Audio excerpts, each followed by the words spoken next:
দুনিয়ার সবথেকে ভয়ঙ্কর 3টি টুরিস্ট প্লেস। এখানে গিয়ে যদি আপনি সামান্য একটু ভুল করেন তবে আপনাকে সরাসরি মৃত্যুর দুয়ারে পৌঁছে যেতে হবে। Number 1, stair to heaven. চায়নাতে অবস্থিত 24 ফুট উঁচু এই সিঁড়িটিকে দেখুন। এখানে 2999টি সিঁড়ি রয়েছে, কিন্তু এখানকার সবথেকে ভয়ঙ্কর বিষয় হলো এখানে কোনো রকমের সেফটির ব্যবস্থা নেই। Number 2, glass bottom bridge.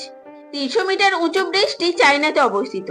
যখন আপনি এই ব্রিজটির ওপর দিয়ে হেঁটে যাবেন তখন আপনার মনে হবে আপনি যেন বাতাসে ভাসছেন। ব্রিজটি সত্যিই খুব ভয়ঙ্কর, কারণ তীব্র বাতাসের কারণে কাঁচের ব্রিজটি সবসময় দুলতে থাকে। Number 3, Buddha sand. এই স্থানটিতে কেবল সেই উঠতে পারবে যার উঁচুতে কোনো ভয় লাগে না।